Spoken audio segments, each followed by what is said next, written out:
Minister of Indigenous Relations and Reconciliation. Thank you, Speaker, for recognizing me.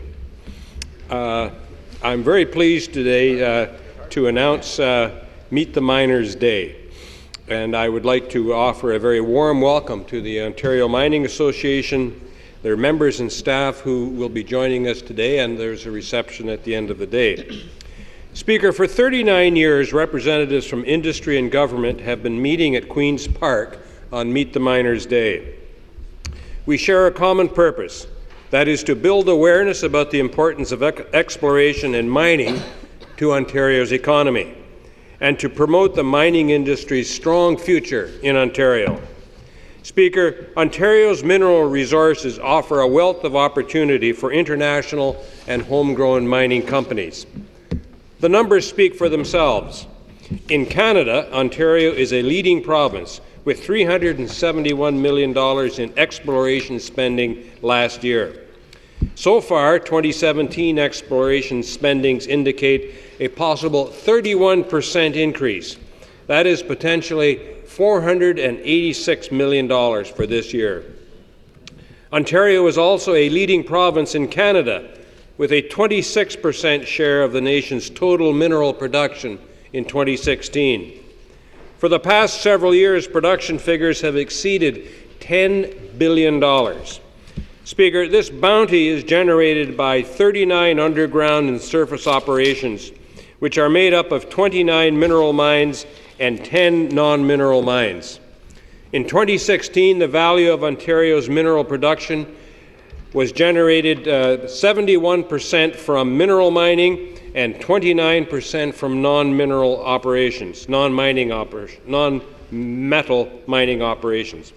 Let me give you a couple of recent examples. Noront Resources reports that potential copper-zinc deposits at their McFolds mining property in the Ring of Fire is an exciting discovery. We will continue to work closely, both individually and collectively, with First Nations in the Ring of Fire area on work that will advance proposed developments and improve quality of life. Kirkland Lake Gold expressed interest in 10 building lots within the town in order to build homes for senior staff. Speaker, this demonstrates the company's long-term commitment to future development.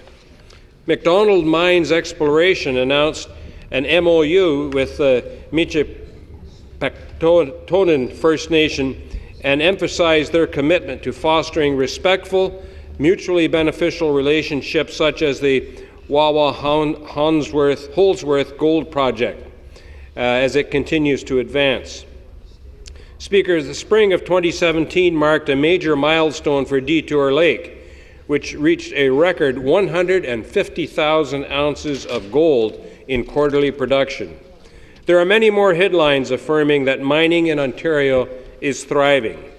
We are committed to working closely with Indigenous partners on projects in the mining sector to ensure Indigenous communities can participate in and benefit from responsible resource development opportunities in Ontario. Ontario's mineral development sector has established our province as a top destination in North America for mining industry capital investment. For the period 2012 to 2016, Ontario's average annual capital investment in mining was $1.9 billion. We are internationally recognized as a mining jurisdiction, a global mining hub. In 2016, the TSX and the TSX Venture Exchange raised $9.4 billion in new mining equity capital. That reflects a 38% increase over the previous year. Ontario continues to maintain a competitive mining tax system and works closely with industry to identify challenges and opportunities facing the mining sector. Speaker, the Ministry of Northern Development and Mines, in collaboration with the Ontario Mining Association and other industry partners, steadily promote Ontario as a destination to potential capital investors. And that collective effort is vital to successfully advancing and advocating the advantages of investing in Ontario's exploration and mining sector. Let me give you a couple of further examples. Last year, Ontario launched the first ever Mining Innovation Summit held in Northern Ontario. It was a very productive technology forum. It brought together representatives from industry, Indigenous communities, academia, and government. Last month, we wrapped up the second annual Mines and Money Americas. Ontario was once again a partner this year. Mines and Money conferences are among the world's largest investment forums, connecting industry experts and leading institutional investors with multi-level developers. The Ministry of Northern Development and Mines organizes significant trade and investment missions and attends key international exhibitions and conferences throughout the world. These efforts have achieved significant results. They've generated almost $50 million in new investment and trade sales. We also work with the mining supply and services sector to help them break into international markets. Speaker, with more than 900 supply and service companies operating in Ontario, the estimated direct economic impact of this important sector is $6.6 billion. To date, more than 100 of these companies have accessed over $2.6 million in provincial funding to enhance their export marketing capacity and enhance their global reach. We are also building success through innovation, and that's why our province is committed to developing partnerships that encourage cutting-edge industry research to foster future mineral discoveries. Ontario is the destination that the entire world turns to for technological innovations in mining.